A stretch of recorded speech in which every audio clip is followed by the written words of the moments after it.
Is it possible to fairly dismiss instantly for a single act of incompetence as opposed to misconduct? Rarely, in the absence of a willful element. But there is some helpful case law which supports the far more robust view that warnings aren't necessary in all cases. I'll tell you about the principles in these cases, but with a very, very big health warning. Whatever the particular circumstance, whatever the particular cases may have said, you would always need to proceed with great caution when contemplating dismissing an employee without a formal, prior formal capability warnings. The facts would need to be pretty extreme.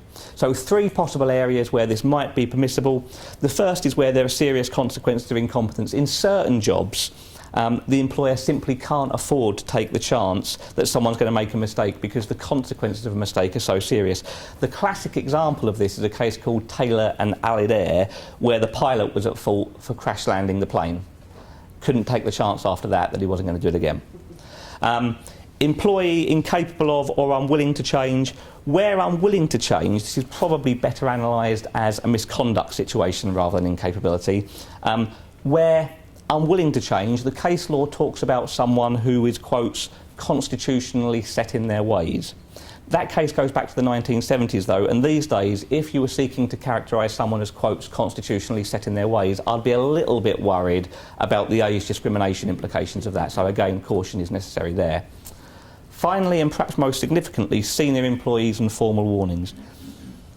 Employers don't often take very senior employees through all, if any, stages of a formal capability process. So when advising an employer about the wisdom of dismissing an employee who's very senior and who hasn't had any previous formal capability warnings, I would be looking at the paper trail to see whether there's any evidence that the senior employee has previously been told in fairly clear terms that their job is in peril.